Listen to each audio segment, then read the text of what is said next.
Exhortación apostólica postsinodal. Amoris Laetitia. Del Santo Padre Francisco. Capítulo 6.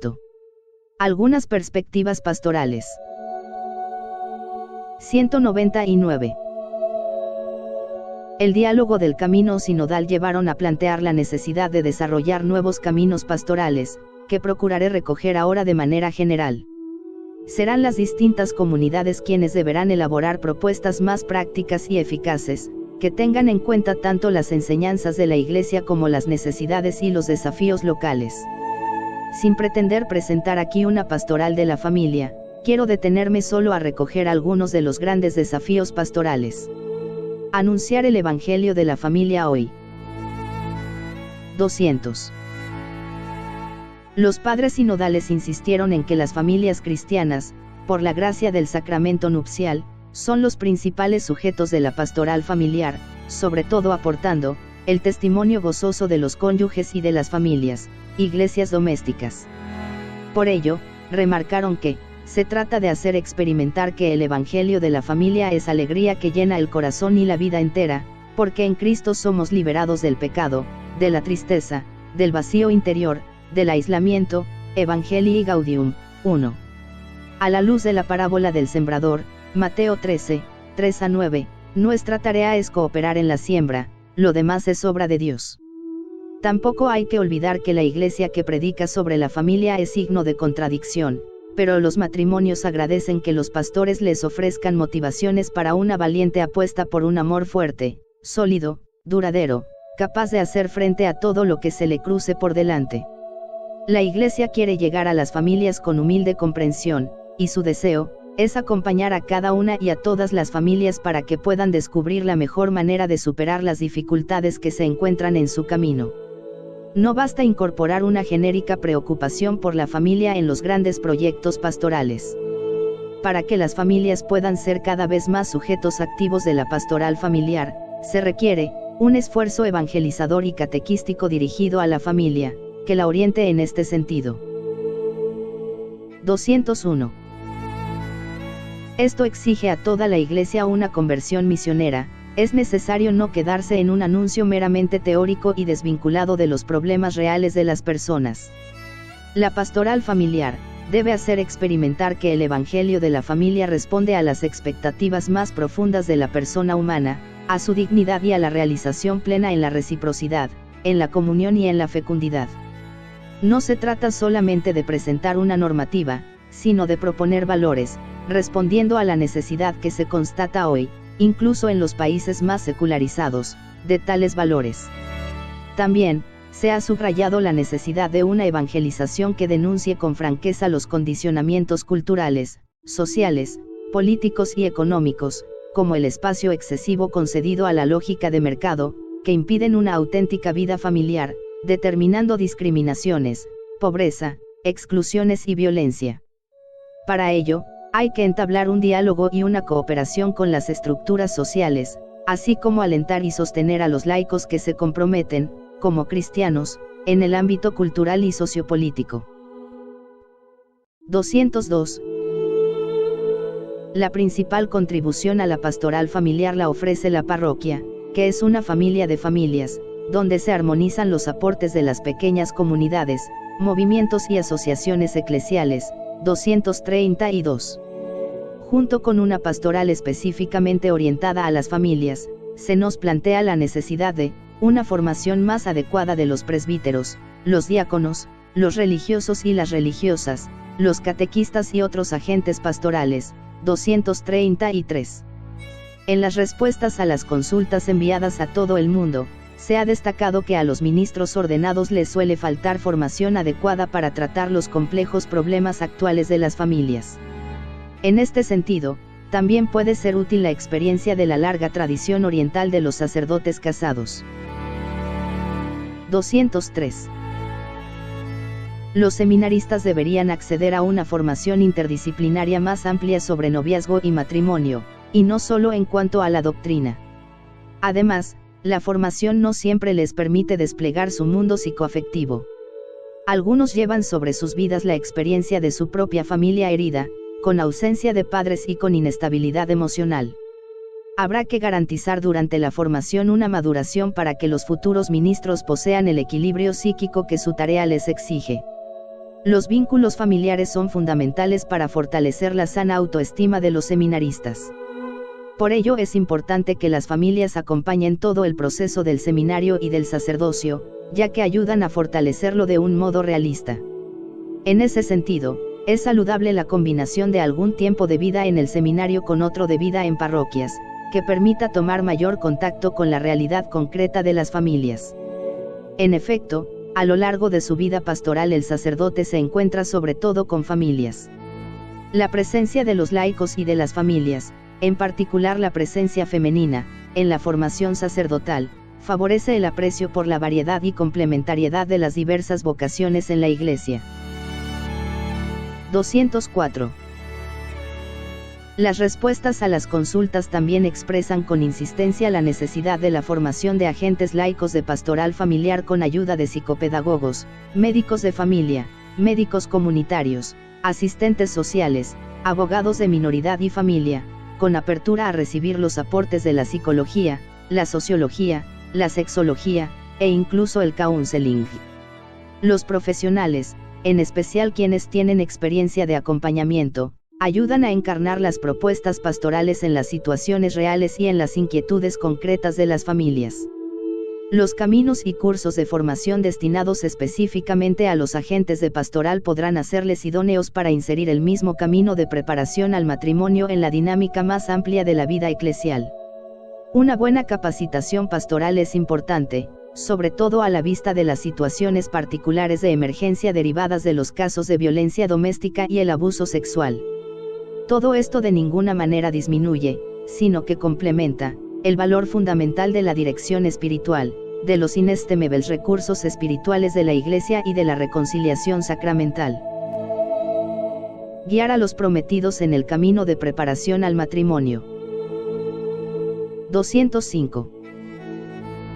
Los padres sinodales han dicho de diversas maneras que necesitamos ayudar a los jóvenes a descubrir el valor y la riqueza del matrimonio. Deben poder percibir el atractivo de una unión plena que eleva y perfecciona la dimensión social de la existencia, otorga a la sexualidad su mayor sentido, a la vez que promueve el bien de los hijos y les ofrece el mejor contexto para su maduración y educación. 206. La compleja realidad social y los desafíos que la familia está llamada a afrontar hoy requieren un compromiso mayor de toda la comunidad cristiana en la preparación de los prometidos al matrimonio. Es preciso recordar la importancia de las virtudes. Entre estas, la castidad resulta condición preciosa para el crecimiento genuino del amor interpersonal. Respecto a esta necesidad, los padres sinodales eran concordes en subrayar la exigencia de una mayor implicación de toda la comunidad, privilegiando el testimonio de las familias, además de un arraigo de la preparación al matrimonio en el camino de iniciación cristiana, haciendo hincapié en el nexo del matrimonio con el bautismo y los otros sacramentos. Del mismo modo, se puso de relieve la necesidad de programas específicos para la preparación próxima al matrimonio que sean una auténtica experiencia de participación en la vida eclesial y profundicen en los diversos aspectos de la vida familiar. 207. Invito a las comunidades cristianas a reconocer que acompañar el camino de amor de los novios es un bien para ellas mismas. Como bien dijeron los obispos de Italia, los que se casan son para su comunidad cristiana, un precioso recurso, porque, empeñándose con sinceridad para crecer en el amor y en el don recíproco, pueden contribuir a renovar el tejido mismo de todo el cuerpo eclesial. La particular forma de amistad que ellos viven puede volverse contagiosa, y hacer crecer en la amistad y en la fraternidad a la comunidad cristiana de la cual forman parte. Hay diversas maneras legítimas de organizar la preparación próxima al matrimonio, y cada iglesia local discernirá lo que sea mejor, procurando una formación adecuada que al mismo tiempo no aleje a los jóvenes del sacramento. No se trata de darles todo el catecismo ni de saturarlos con demasiados temas. Porque aquí también vale que, no el mucho saber harta y satisface al alma, sino el sentir y gustar de las cosas interiormente. Interesa más la calidad que la cantidad, y hay que dar prioridad junto con un renovado anuncio del querigma a aquellos contenidos que, comunicados de manera atractiva y cordial, les ayuden a comprometerse en un camino de toda la vida, con gran ánimo y liberalidad. Se trata de una suerte de iniciación al sacramento del matrimonio que les aporte los elementos necesarios para poder recibirlo con las mejores disposiciones y comenzar con cierta solidez la vida familiar. 208.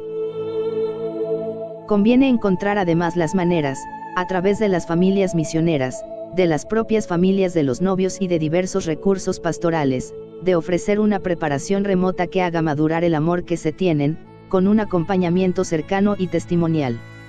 Suelen ser muy útiles los grupos de novios y las ofertas de charlas opcionales sobre una variedad de temas que interesan realmente a los jóvenes.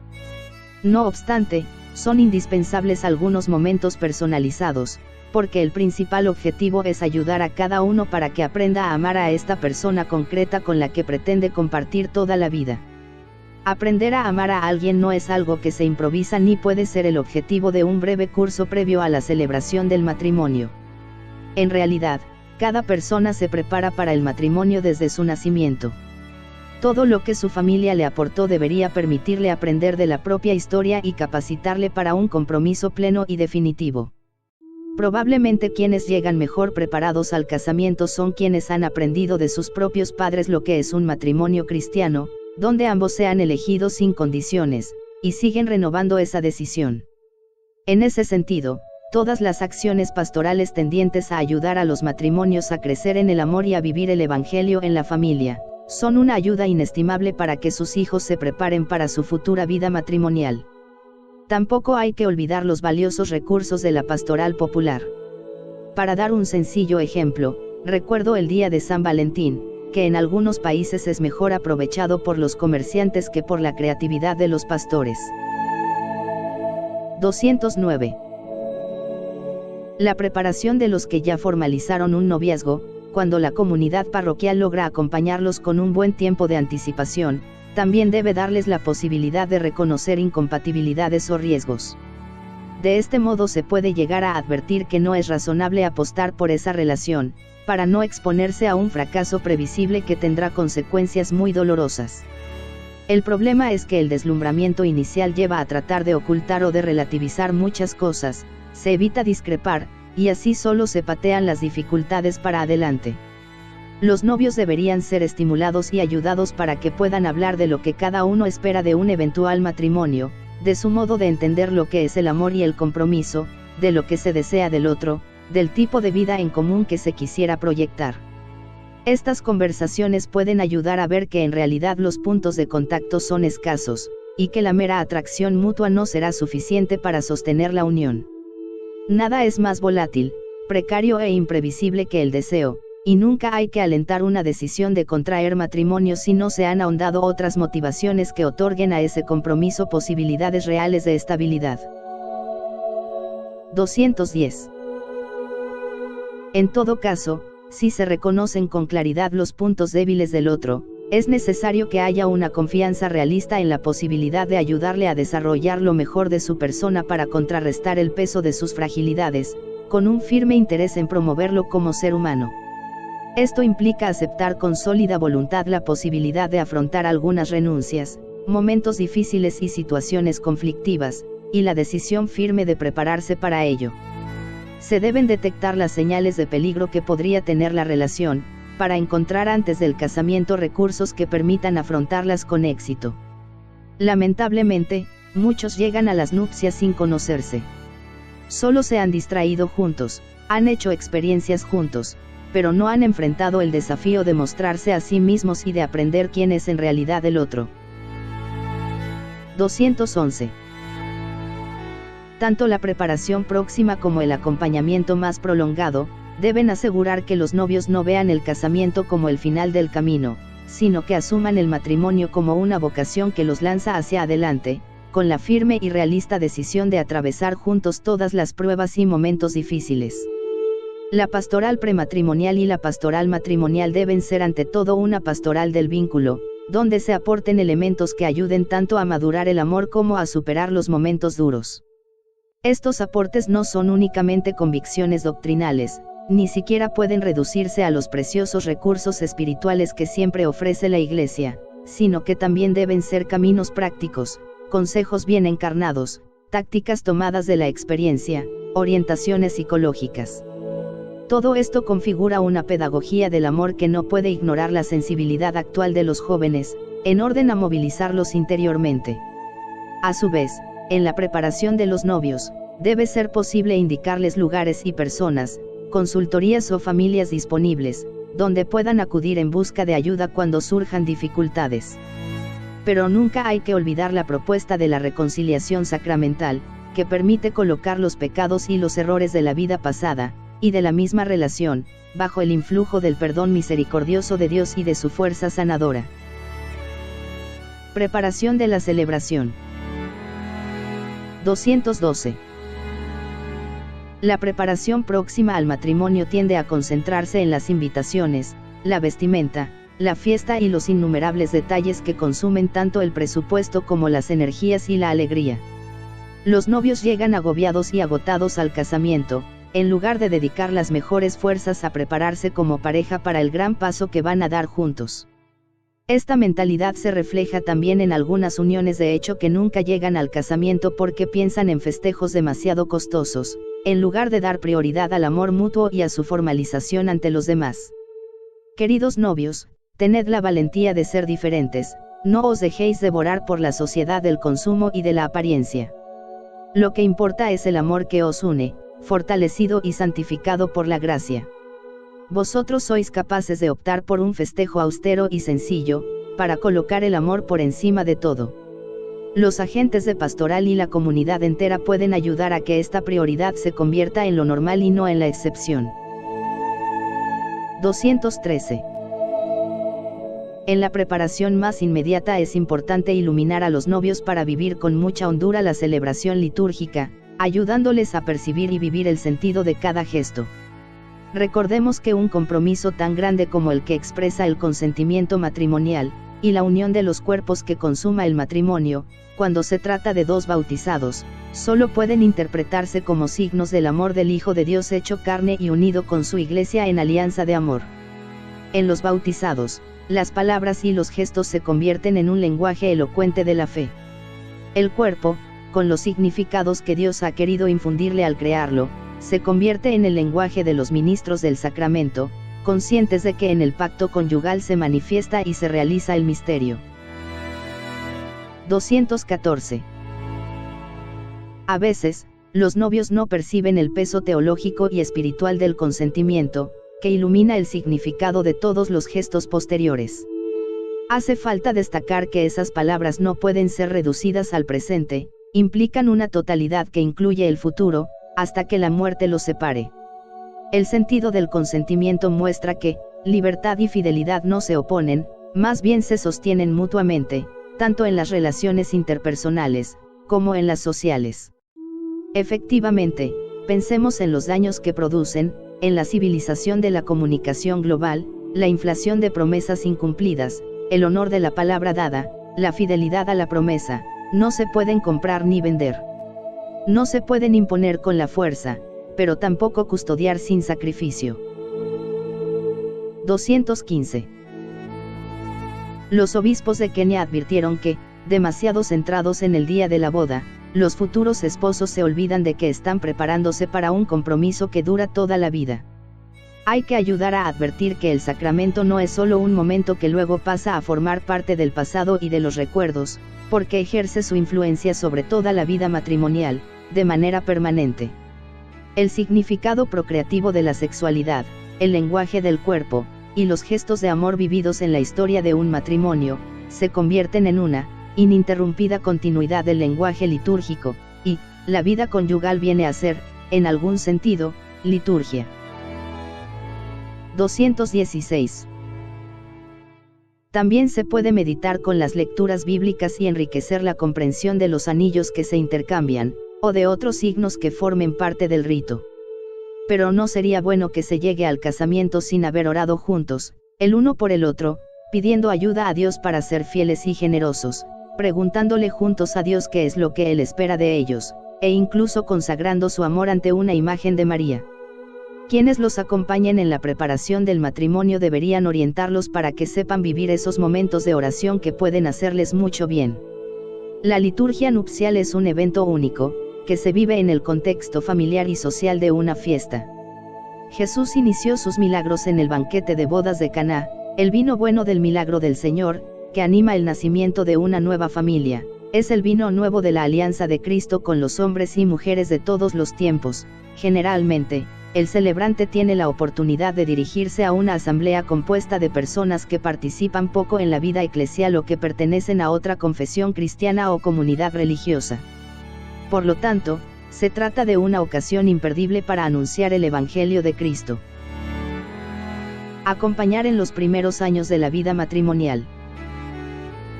217. Tenemos que reconocer como un gran valor que se comprenda que el matrimonio es una cuestión de amor, que solo pueden casarse los que se eligen libremente y se aman. No obstante, cuando el amor se convierte en una mera atracción o en una afectividad difusa, esto hace que los cónyuges sufran una extraordinaria fragilidad cuando la afectividad entra en crisis o cuando la atracción física decae. Dado que estas confusiones son frecuentes, se vuelve imprescindible acompañar en los primeros años de la vida matrimonial para enriquecer y profundizar la decisión consciente y libre de pertenecerse y de amarse hasta el fin. Muchas veces, el tiempo de noviazgo no es suficiente, la decisión de casarse se precipita por diversas razones y, como si no bastara, la maduración de los jóvenes se ha retrasado. Entonces, los recién casados tienen que completar ese proceso que debería haberse realizado durante el noviazgo. 218. Por otra parte, quiero insistir en que un desafío de la pastoral matrimonial es ayudar a descubrir que el matrimonio no puede entenderse como algo acabado. La unión es real, es irrevocable, y ha sido confirmada y consagrada por el sacramento del matrimonio. Pero al unirse, los esposos se convierten en protagonistas, dueños de su historia y creadores de un proyecto que hay que llevar adelante juntos. La mirada se dirige al futuro que hay que construir día a día con la gracia de Dios y, por eso mismo, al cónyuge no se le exige que sea perfecto. Hay que dejar a un lado las ilusiones y aceptarlo como es, inacabado, llamado a crecer, en proceso. Cuando la mirada hacia el cónyuge es constantemente crítica, eso indica que no se ha asumido el matrimonio también como un proyecto de construir juntos, con paciencia, comprensión, tolerancia y generosidad. Esto lleva a que el amor sea sustituido poco a poco por una mirada inquisidora e implacable, por el control de los méritos y derechos de cada uno, por los reclamos, la competencia y la autodefensa. Así se vuelven incapaces de hacerse cargo el uno del otro para la maduración de los dos y para el crecimiento de la unión. A los nuevos matrimonios hay que mostrarles esto con claridad realista desde el inicio, de manera que tomen conciencia de que están comenzando. El sí que se dieron es el inicio de un itinerario, con un objetivo capaz de superar lo que planteen las circunstancias y los obstáculos que se interpongan. La bendición recibida es una gracia y un impulso para ese camino siempre abierto. Suele ayudar el que se sienten a dialogar para elaborar su proyecto concreto en sus objetivos, sus instrumentos, sus detalles. 219. Recuerdo un refrán que decía que el agua estancada se corrompe, se echa a perder. Es lo que pasa cuando esa vida del amor en los primeros años del matrimonio se estanca, deja de estar en movimiento, deja de tener esa inquietud que la empuja hacia adelante. La danza hacia adelante con ese amor joven, la danza con esos ojos asombrados hacia la esperanza, no debe detenerse. En el noviazgo y en los primeros años del matrimonio la esperanza es la que lleva la fuerza de la levadura, la que hace mirar más allá de las contradicciones, de los conflictos, de las coyunturas, la que siempre hace ver más allá. Es la que pone en marcha toda inquietud para mantenerse en un camino de crecimiento. La misma esperanza nos invita a vivir a pleno el presente, poniendo el corazón en la vida familiar, porque la mejor forma de preparar y consolidar el futuro es vivir bien el presente. 220. El camino implica pasar por distintas etapas que convocan a donarse con generosidad, del impacto inicial, caracterizado por una atracción marcadamente sensible, se pasa a la necesidad del otro percibido como parte de la propia vida. De allí se pasa al gusto de la pertenencia mutua, luego a la comprensión de la vida entera como un proyecto de los dos, a la capacidad de poner la felicidad del otro por encima de las propias necesidades, y al gozo de ver el propio matrimonio como un bien para la sociedad. La maduración del amor implica también aprender a negociar. No es una actitud interesada o un juego de tipo comercial, sino en definitiva un ejercicio del amor mutuo, porque esta negociación es un entrelazado de recíprocas ofrendas y renuncias para el bien de la familia. En cada nueva etapa de la vida matrimonial hay que sentarse a volver a negociar los acuerdos, de manera que no haya ganadores y perdedores sino que los dos ganen. En el hogar las decisiones no se toman unilateralmente, y los dos comparten la responsabilidad por la familia, pero cada hogar es único y cada síntesis matrimonial es diferente. 221. Una de las causas que llevan a rupturas matrimoniales es tener expectativas demasiado altas sobre la vida conyugal. Cuando se descubre la realidad, más limitada y desafiante que lo que se había soñado, la solución no es pensar rápida e irresponsablemente en la separación, sino asumir el matrimonio como un camino de maduración, donde cada uno de los cónyuges es un instrumento de Dios para hacer crecer al otro. Es posible el cambio, el crecimiento, el desarrollo de las potencialidades buenas que cada uno lleva en sí. Cada matrimonio es una historia de salvación, y esto supone que se parte de una fragilidad que, gracias al don de Dios y a una respuesta creativa y generosa, va dando paso a una realidad cada vez más sólida y preciosa. Quizás la misión más grande de un hombre y una mujer en el amor sea esa, la de hacerse el uno al otro más hombre o más mujer. Hacer crecer es ayudar al otro a moldearse en su propia identidad. Por eso el amor es artesanal. Cuando uno lee el pasaje de la Biblia sobre la creación del hombre y de la mujer, ve que Dios primero plasma al hombre, Génesis 2:7, después se da cuenta de que falta algo esencial y plasma a la mujer, y entonces escucha la sorpresa del varón, ahora sí, esta sí. Y luego, uno parece escuchar ese hermoso diálogo donde el varón y la mujer se van descubriendo. Porque aún en los momentos difíciles el otro vuelve a sorprender y se abren nuevas puertas para el reencuentro, como si fuera la primera vez, y en cada nueva etapa se vuelven a plasmarse el uno al otro. El amor hace que uno espere al otro y ejercite esa paciencia propia del artesano que se heredó de Dios. 222. El acompañamiento debe alentar a los esposos a ser generosos en la comunicación de la vida. De acuerdo con el carácter personal y humanamente completo del amor conyugal, el camino adecuado para la planificación familiar presupone un diálogo consensual entre los esposos, el respeto de los tiempos y la consideración de la dignidad de cada uno de los miembros de la pareja. En este sentido, es preciso redescubrir el mensaje de la encíclica Humanae Vitae, 10-14, y la exhortación apostólica Familiaris Consortio, 14 y 28-35, para contrarrestar una mentalidad a menudo hostil a la vida. La elección responsable de la paternidad presupone la formación de la conciencia que es el núcleo más secreto y el sagrario del hombre, en el que éste se siente a solas con Dios, cuya voz resuena en el recinto más íntimo de aquella, Gaudium et Spes 16. En la medida en que los esposos traten de escuchar más en su conciencia a Dios y sus mandamientos, Romanos 2:15, y se hagan acompañar espiritualmente, tanto más su decisión será íntimamente libre de un arbitrio subjetivo y del acomodamiento a los modos de comportarse en su ambiente. Sigue en pie lo dicho con claridad en el Concilio Vaticano II, cumplirán su tarea, de común acuerdo y con un esfuerzo común, se formarán un recto juicio, atendiendo no solo a su propio bien, sino también al bien de los hijos, ya nacidos o futuros, discerniendo las condiciones de los tiempos y del estado de vida, tanto materiales como espirituales, y, finalmente, teniendo en cuenta el bien de la comunidad familiar, de la sociedad temporal y de la propia Iglesia. En último término, son los mismos esposos los que deben formarse este juicio ante Dios. Por otra parte, se ha de promover el uso de los métodos basados en los ritmos naturales de fecundidad, Humanae Vitae, 11. También se debe hacer ver que estos métodos respetan el cuerpo de los esposos, fomentan el afecto entre ellos y favorecen la educación de una libertad auténtica. Catecismo de la Iglesia Católica, 2370, insistiendo siempre en que los hijos son un maravilloso don de Dios, una alegría para los padres y para la Iglesia. A través de ellos el Señor renueva el mundo. Algunos recursos. 223. Los padres sinodales han indicado que, los primeros años de matrimonio son un periodo vital y delicado durante el cual los cónyuges crecen en la conciencia de los desafíos y del significado del matrimonio. De aquí la exigencia de un acompañamiento pastoral que continúe después de la celebración del sacramento, Familiaris Consortio, tercera parte.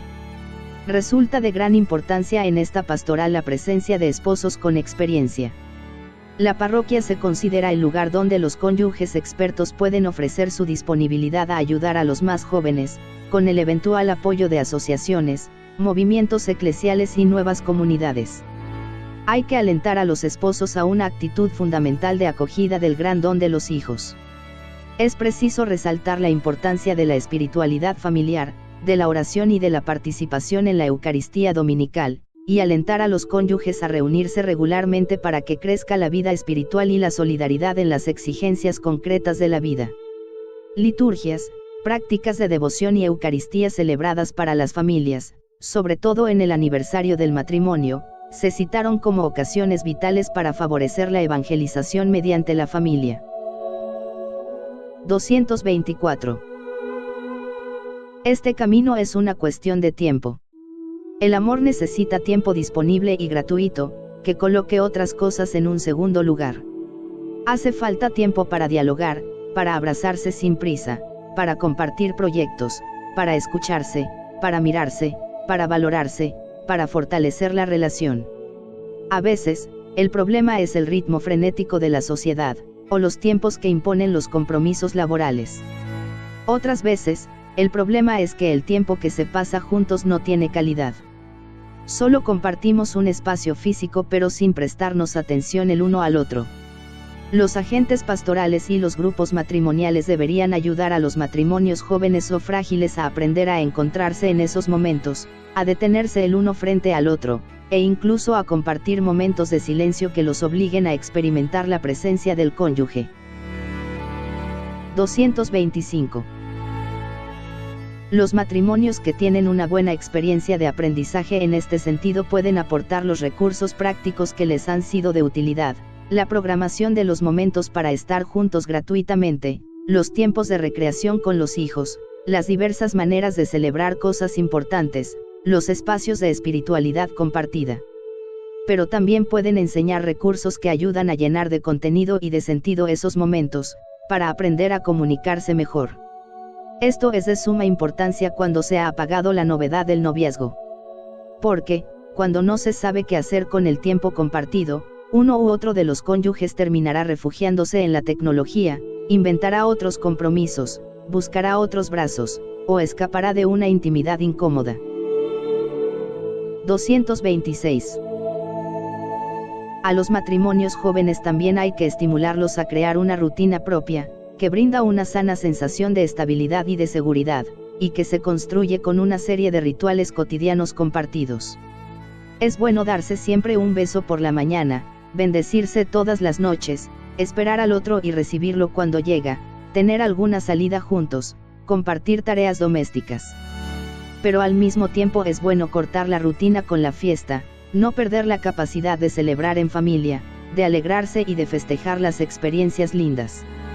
Necesitan sorprenderse juntos por los dones de Dios y alimentar juntos el entusiasmo por vivir. Cuando se sabe celebrar, esta capacidad renueva la energía del amor, lo libera de la monotonía, y llena de color y de esperanza la rutina diaria. 227. Los pastores debemos alentar a las familias a crecer en la fe. Para ello es bueno animar a la confesión frecuente, la dirección espiritual, la asistencia a retiros. Pero no hay que dejar de invitar a crear espacios semanales de oración familiar, porque, la familia que reza unida permanece unida. A su vez, cuando visitemos los hogares, deberíamos convocar a todos los miembros de la familia a un momento para orar unos por otros y para poner la familia en las manos del Señor. Al mismo tiempo, conviene alentar a cada uno de los cónyuges a tener momentos de oración en soledad ante Dios, porque cada uno tiene sus cruces secretas. ¿Por qué no contarle a Dios lo que perturba al corazón, o pedirle la fuerza para sanar las propias heridas, e implorar las luces que se necesitan para poder mantener el propio compromiso. Los padres sinodales también remarcaron que, la palabra de Dios es fuente de vida y espiritualidad para la familia. Toda la pastoral familiar deberá dejarse modelar interiormente y formar a los miembros de la iglesia doméstica mediante la lectura orante y eclesial de la Sagrada Escritura. La palabra de Dios no solo es una buena nueva para la vida privada de las personas, sino también un criterio de juicio y una luz para el discernimiento de los diversos desafíos que deben afrontar los cónyuges y las familias. 228. Es posible que uno de los dos cónyuges no sea bautizado, o que no quiera vivir los compromisos de la fe. En ese caso, el deseo del otro de vivir y crecer como cristiano hace que la indiferencia de ese cónyuge sea vivida con dolor. No obstante, es posible encontrar algunos valores comunes que se puedan compartir y cultivar con entusiasmo. De todos modos, amar al cónyuge incrédulo, darle felicidad, aliviar sus sufrimientos y compartir la vida con él es un verdadero camino de santificación. Por otra parte, el amor es un don de Dios, y allí donde se derrama hace sentir su fuerza transformadora, de maneras a veces misteriosas, hasta el punto de que, el marido no creyente queda santificado por la mujer, y la mujer no creyente queda santifica por el marido creyente. 1 Corintios 7, 14. 229. Las parroquias, los movimientos, las escuelas y otras instituciones de la Iglesia pueden desplegar diversas mediaciones para cuidar y reavivar a las familias. Por ejemplo, a través de recursos como reuniones de matrimonios vecinos o amigos, retiros breves para matrimonios, charlas de especialistas sobre problemáticas muy concretas de la vida familiar, centros de asesoramiento matrimonial, agentes misioneros orientados a conversar con los matrimonios sobre sus dificultades y anhelos, consultorías sobre diferentes situaciones familiares, adicciones, infidelidad, violencia familiar, espacios de espiritualidad, talleres de formación para padres con hijos problemáticos, asambleas familiares. La Secretaría Parroquial debería contar con la posibilidad de acoger con cordialidad y de atender las urgencias familiares, o de derivar fácilmente hacia quienes puedan ayudarles. También hay un apoyo pastoral que se da en los grupos de matrimonios, tanto de servicio o de misión, de oración, de formación, o de apoyo mutuo. Estos grupos brindan la ocasión de dar, de vivir la apertura de la familia a los demás, de compartir la fe, pero al mismo tiempo son un medio para fortalecer al matrimonio y hacerlo crecer. 230. Es verdad que muchos matrimonios desaparecen de la comunidad cristiana después del casamiento, pero muchas veces desperdiciamos algunas ocasiones en que vuelven a hacerse presentes, donde podríamos reproponerles de manera atractiva el ideal del matrimonio cristiano y acercarlos a espacios de acompañamiento. Me refiero, por ejemplo, al bautismo de un hijo, a la primera comunión, o cuando participan de un funeral o del casamiento de un pariente o amigo. Casi todos los matrimonios reaparecen en esas ocasiones, que podrían ser mejor aprovechadas. Otro camino de acercamiento es la bendición de los hogares o la visita de una imagen de la Virgen, que dan la ocasión para desarrollar un diálogo pastoral acerca de la situación de la familia. También puede ser útil asignar a matrimonios más crecidos la tarea de acompañar a matrimonios más recientes de su propio vecindario, para visitarlos, acompañarlos en sus comienzos y proponerles un camino de crecimiento. Con el ritmo de vida actual, la mayoría de los matrimonios no estarán dispuestos a reuniones frecuentes, y no podemos reducirnos a una pastoral de pequeñas élites. Hoy, la pastoral familiar debe ser fundamentalmente misionera, en salida, en cercanía, en lugar de reducirse a ser una fábrica de cursos a los que pocos asisten. Iluminar crisis, angustias y dificultades. 231. Vaya una palabra a los que en el amor ya han añejado el vino nuevo del noviazgo. Cuando el vino se añeja con esta experiencia del camino, allí aparece, florece en toda su plenitud, la fidelidad de los pequeños momentos de la vida.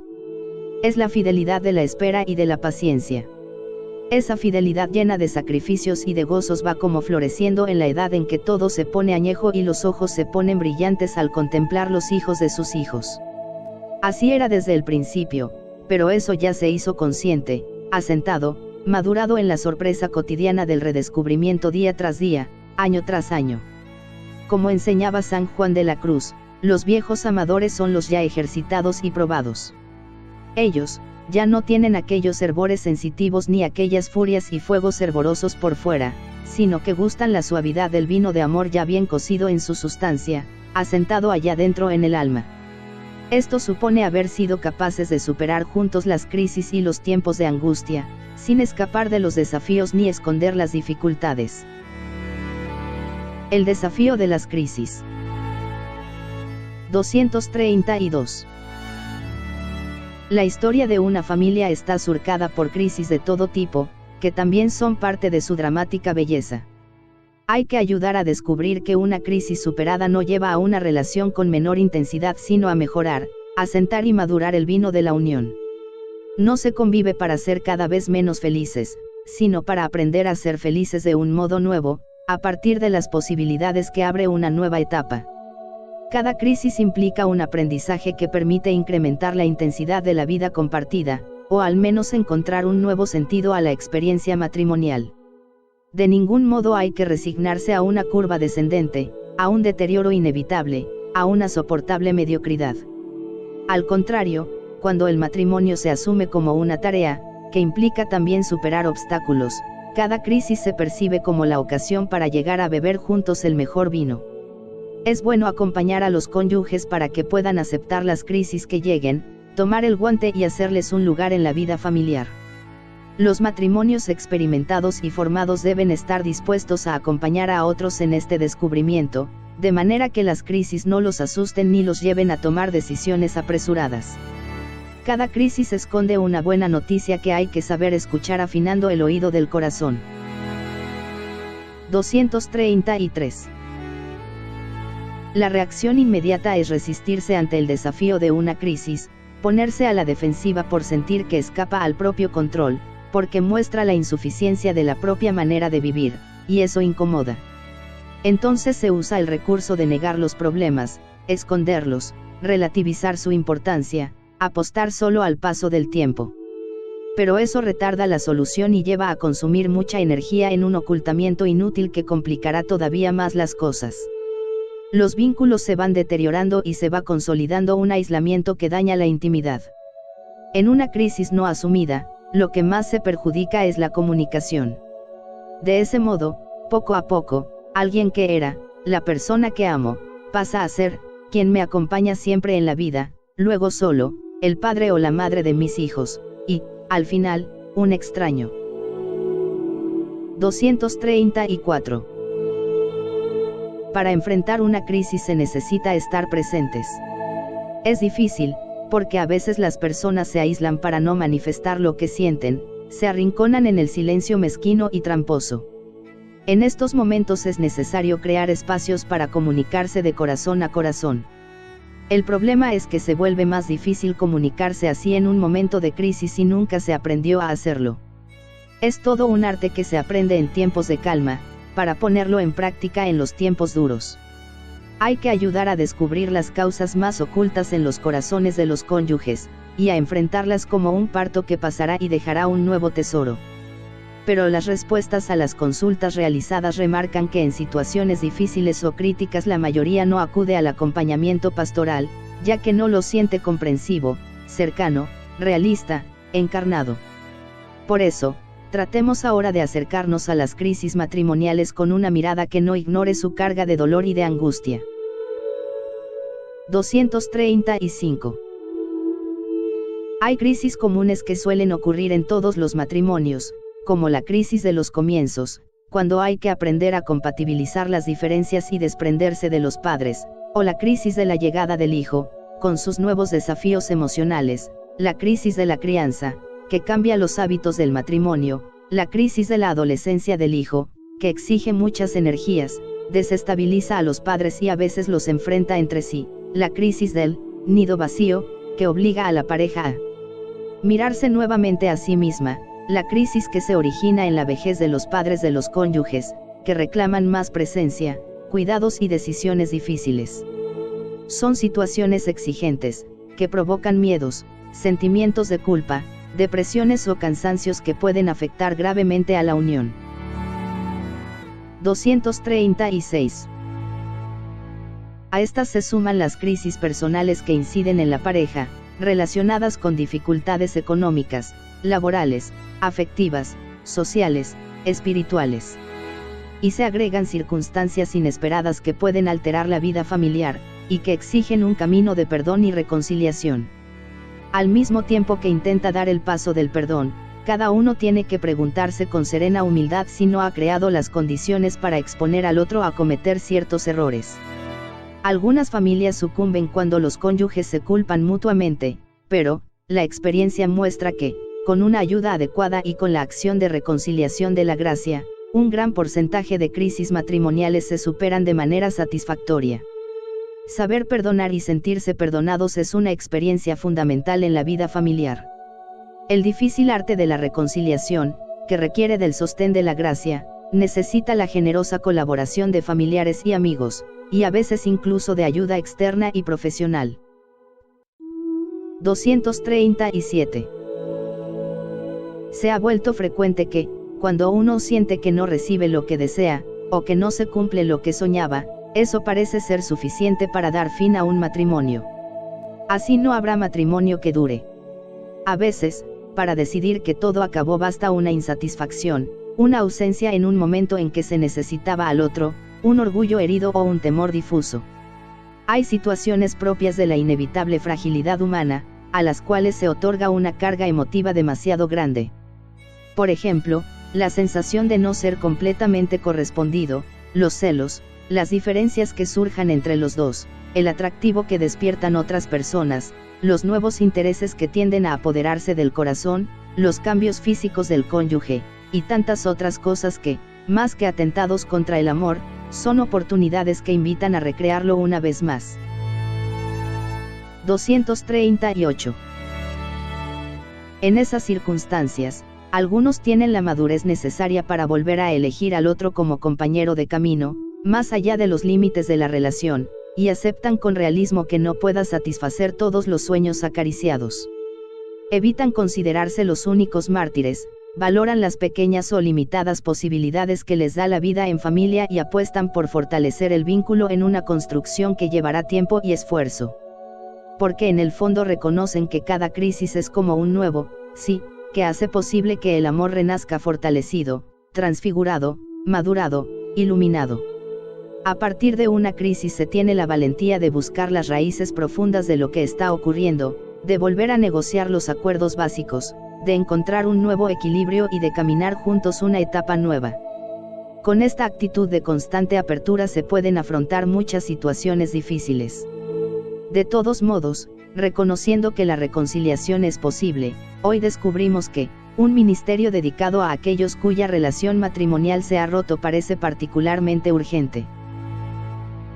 Viejas heridas.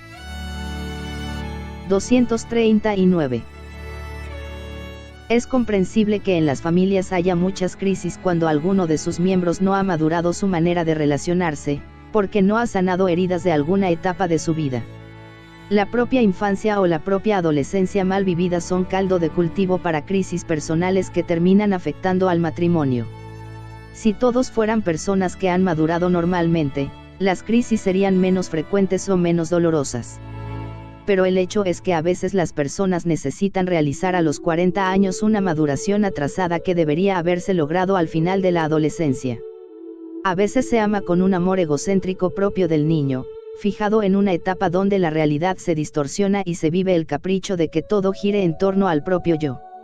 Es un amor insaciable, que grita o llora cuando no tiene lo que desea. Otras veces se ama con un amor fijado en una etapa adolescente, marcado por la confrontación, la crítica ácida, el hábito de culpar a los otros, la lógica del sentimiento y de la fantasía, donde los demás deben llenar los propios vacíos o seguir los propios caprichos. 240. Muchos terminan su niñez sin haber sentido jamás que son amados incondicionalmente, y eso lastima su capacidad de confiar y de entregarse. Una relación mal vivida con los propios padres y hermanos, que nunca ha sido sanada, reaparece y daña la vida conyugal. entonces hay que hacer un proceso de liberación que jamás se enfrentó.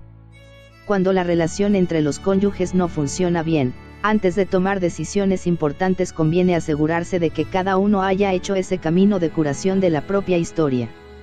Eso exige reconocer la necesidad de sanar, pedir con insistencia la gracia de perdonar y de perdonarse, aceptar ayuda, buscar motivaciones positivas y volver a intentarlo una y otra vez.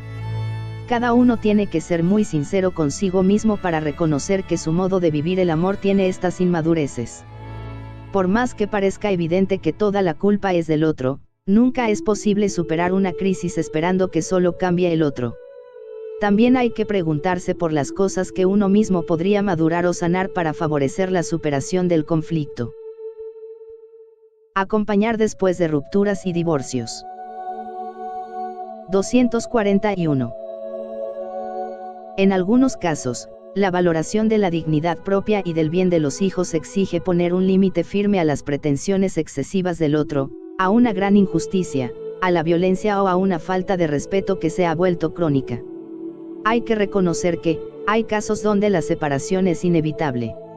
A veces puede llegar a ser incluso moralmente necesaria, cuando precisamente se trata de sustraer al cónyuge más débil, o a los hijos pequeños, de las heridas más graves causadas por la prepotencia y la violencia, el desaliento y la explotación, la ajenidad y la indiferencia. Pero, debe considerarse como un remedio extremo, después de que cualquier intento razonable haya sido inútil. 242. Los padres indicaron que, un discernimiento particular es indispensable para acompañar pastoralmente a los separados, los divorciados, los abandonados. Hay que acoger y valorar especialmente el dolor de quienes han sufrido injustamente la separación, el divorcio o el abandono, o bien, se han visto obligados a romper la convivencia por los maltratos del cónyuge. El perdón por la injusticia sufrida no es fácil, pero es un camino que la gracia hace posible. De aquí la necesidad de una pastoral de la reconciliación y de la mediación, a través de centros de escucha especializados que habría que establecer en las diócesis. Al mismo tiempo, hay que alentar a las personas divorciadas que no se han vuelto a casar, que a menudo son testigos de la fidelidad matrimonial, a encontrar en la Eucaristía el alimento que las sostenga en su estado. La comunidad local y los pastores deben acompañar a estas personas con solicitud, sobre todo cuando hay hijos o su situación de pobreza es grave. Un fracaso familiar se vuelve mucho más traumático y doloroso cuando hay pobreza, porque hay muchos menos recursos para reorientar la existencia. Una persona pobre que pierde el ámbito de la tutela de la familia queda doblemente expuesta al abandono y a todo tipo de riesgos para su integridad. 243. A las personas divorciadas que viven en nueva unión, es importante hacerles sentir que son parte de la Iglesia, que no están excomulgadas, y no son tratadas como tales, porque siempre integran la comunión eclesial. Estas situaciones exigen un atento discernimiento y un acompañamiento con gran respeto, evitando todo lenguaje y actitud que las haga sentir discriminadas, y promoviendo su participación en la vida de la comunidad. Para la comunidad cristiana, hacerse cargo de ellos no implica un debilitamiento de su fe y de su testimonio acerca de la indisolubilidad matrimonial, es más, en ese cuidado expresa precisamente su caridad. 244. Por otra parte, un gran número de padres subrayó la necesidad de hacer más accesibles y ágiles, posiblemente totalmente gratuitos, los procedimientos para el reconocimiento de los casos de nulidad. La lentitud de los procesos irrita y cansa a la gente. Mis dos recientes documentos sobre esta materia han llevado a una simplificación de los procedimientos para una eventual declaración de nulidad matrimonial. A través de ellos también he querido hacer evidente que el mismo obispo en su iglesia, de la que es constituido pastor y cabeza, es por eso mismo juez entre los fieles que se le han confiado. Por ello, la aplicación de estos documentos es una gran responsabilidad para los ordinarios diocesanos, llamados a juzgar ellos mismos algunas causas y a garantizar, en todos los modos, un acceso más fácil de los fieles a la justicia. Esto implica la preparación de un número suficiente de personal, integrado por clérigos y laicos, que se dedique de modo prioritario a este servicio eclesial. Por lo tanto, será necesario poner a disposición de las personas separadas o de las parejas en crisis un servicio de información, consejo y mediación, vinculado a la pastoral familiar, que también podrá acoger a las personas en vista de la investigación preliminar del proceso matrimonial, Mitis Iudex Dominus Iesus, art. 2-3. 245.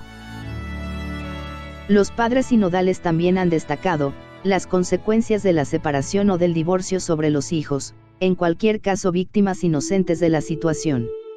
Por encima de todas las consideraciones que quieran hacerse, ellos son la primera preocupación, que no debe ser opacada por cualquier otro interés u objetivo.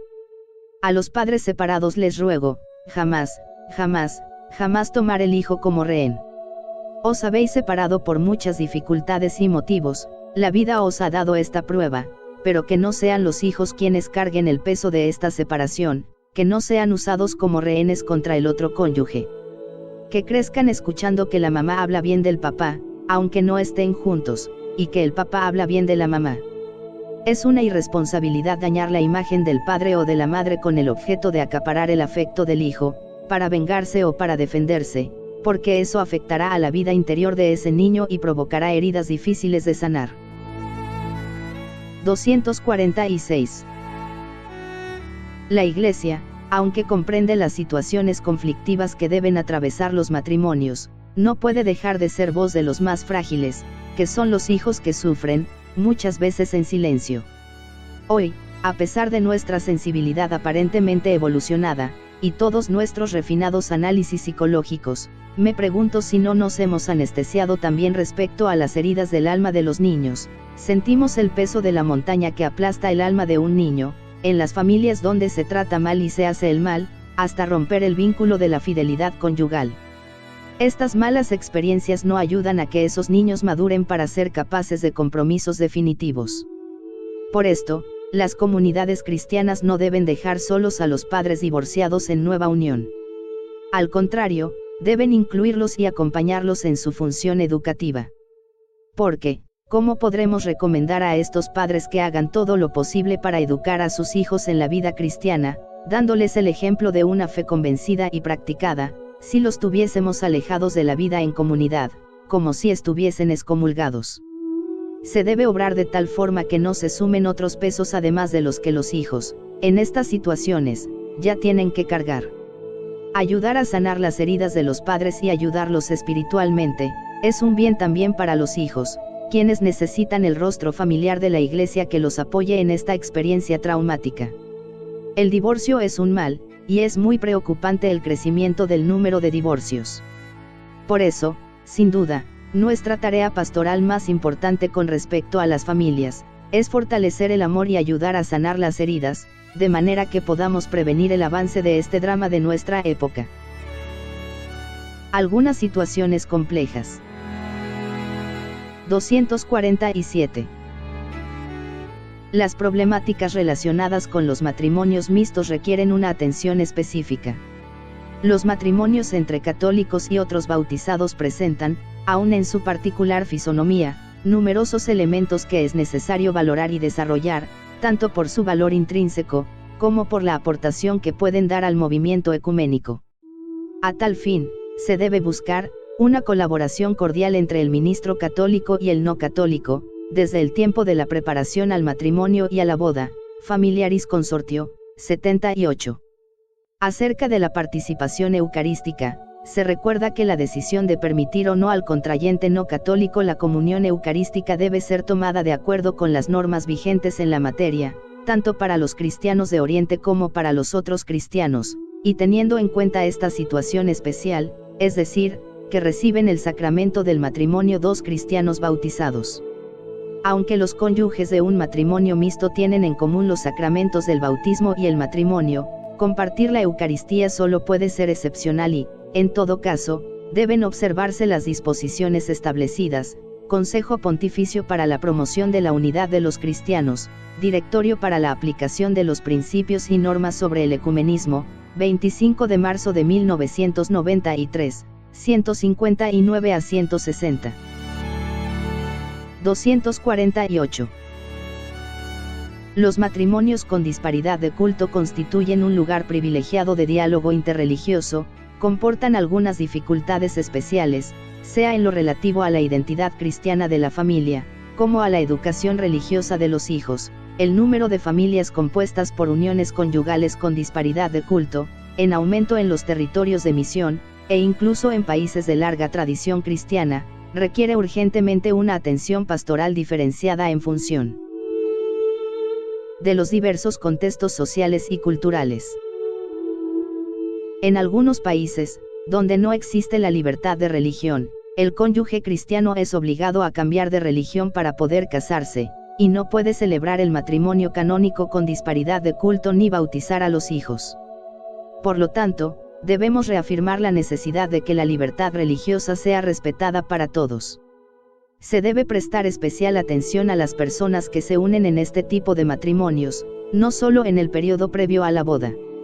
Desafíos peculiares enfrentan las parejas y las familias en las que uno de los cónyuges es católico y el otro un no creyente. En estos casos es necesario testimoniar la capacidad del Evangelio de sumergirse en estas situaciones para hacer posible la educación en la fe cristiana de los hijos. 249.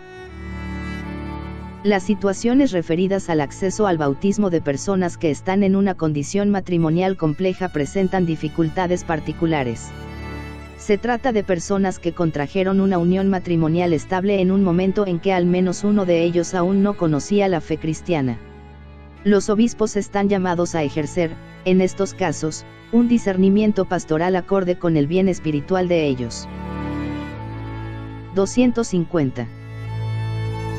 La Iglesia hace suyo el comportamiento del Señor Jesús, que en un amor ilimitado se ofrece a todas las personas sin excepción. Con los padres sinodales, he tomado en consideración la situación de las familias que viven la experiencia de tener en su seno a personas con tendencias homosexuales, una experiencia nada fácil ni para los padres ni para sus hijos. Por eso, deseamos ante todo reiterar que toda persona, independientemente de su tendencia sexual, ha de ser respetada en su dignidad y acogida con respeto, procurando evitar todo signo de discriminación injusta, y particularmente cualquier forma de agresión y violencia. Por lo que se refiere a las familias, se trata por su parte de asegurar un respetuoso acompañamiento, con el fin de que aquellos que manifiestan una tendencia homosexual puedan contar con la ayuda necesaria para comprender y realizar plenamente la voluntad de Dios en su vida.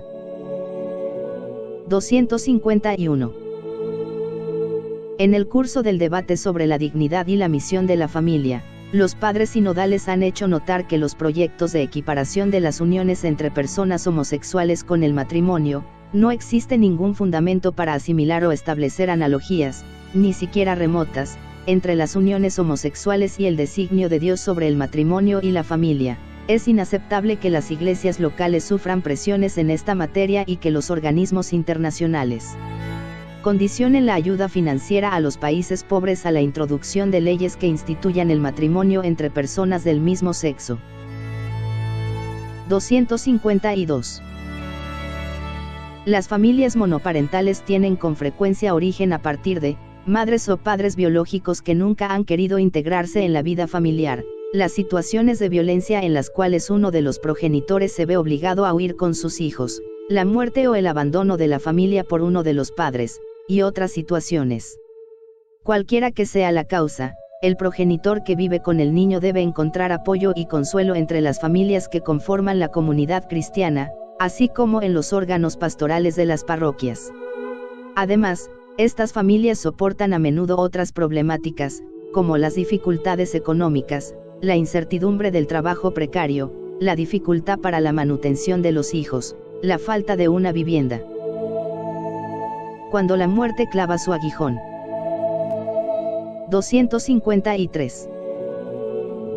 A veces la vida familiar se ve desafiada por la muerte de un ser querido. No podemos dejar de ofrecer la luz de la fe para acompañar a las familias que sufren en esos momentos. Abandonar a una familia cuando la lastima una muerte sería una falta de misericordia, perder una oportunidad pastoral, y esa actitud puede cerrarnos las puertas para cualquier otra acción evangelizadora. 254. Comprendo la angustia de quien ha perdido una persona muy amada, un cónyuge con quien ha compartido tantas cosas. Jesús mismo se conmovió y se echó a llorar en el velatorio de un amigo, Juan 11, 33.35. ¿Y cómo no comprender el lamento de quien ha perdido un hijo? Porque, es como si se detuviese el tiempo, se abre un abismo que traga el pasado y también el futuro, y a veces se llega incluso a culpar a Dios. ¿Cuánta gente los comprendo se enfada con Dios? La viudez es una experiencia particularmente difícil. Algunos, cuando les toca vivir esta experiencia, muestran que saben volcar sus energías todavía con más entrega en los hijos y los nietos, y encuentran en esta experiencia de amor una nueva misión educativa, a quienes no cuentan con la presencia de familiares a los que dedicarse y de los cuales recibir afecto y cercanía. La comunidad cristiana debe sostenerlos con particular atención y disponibilidad, sobre todo si se encuentran en condiciones de indigencia. 255.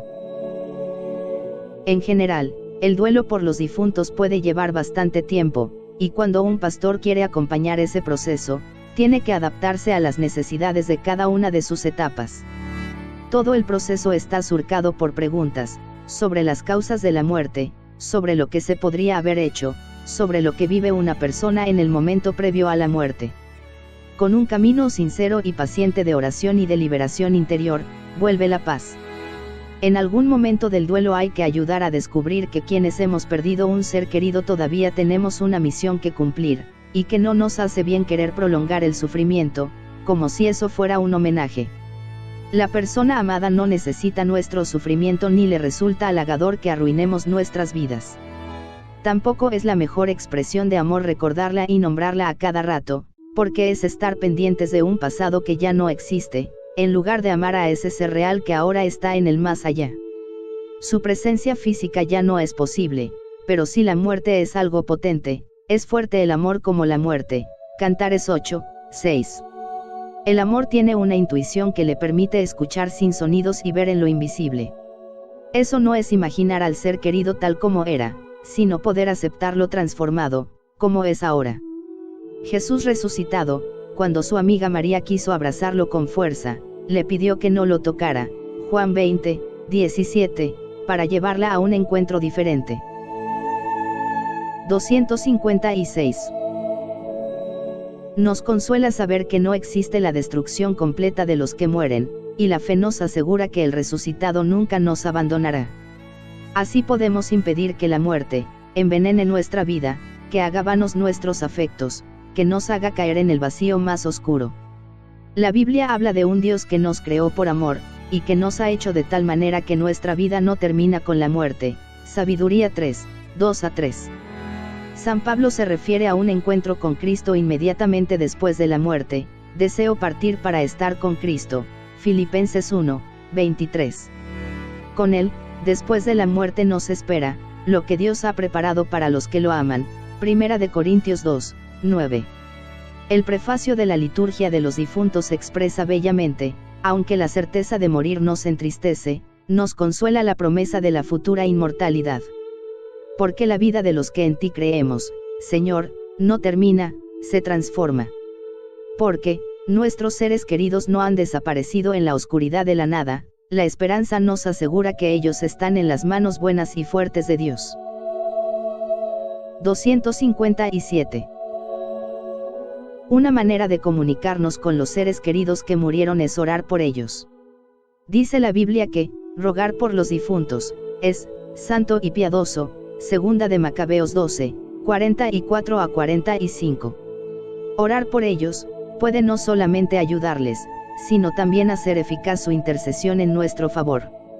El Apocalipsis presenta a los mártires intercediendo por los que sufren la injusticia en la tierra. Apocalipsis 6, 9-11, solidarios con este mundo en camino. Algunos santos, antes de morir, consolaban a sus seres queridos prometiéndoles que estarían cerca ayudándoles. Santa Teresa de Lisieux sentía el deseo de seguir haciendo el bien desde el cielo. Santo Domingo afirmaba que sería más útil después de muerto, más poderoso en obtener gracias. Son lazos de amor. Porque La unión de los miembros de la Iglesia peregrina con los hermanos que durmieron en la paz de Cristo de ninguna manera se interrumpe, se refuerza con la comunicación de los bienes espirituales. 258.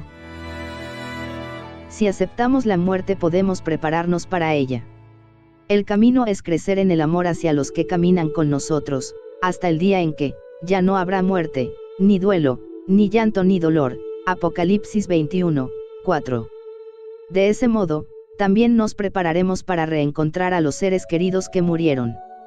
Así como Jesús entregó el hijo que había muerto a su madre, Lucas 7, 15, lo mismo hará con nosotros. No desgastemos energías quedándonos años y años en el pasado. Mientras mejor vivamos en esta tierra, más felicidad podremos compartir con los seres queridos en el cielo. Mientras más logremos madurar y crecer, más cosas lindas podremos llevarles para el banquete celestial.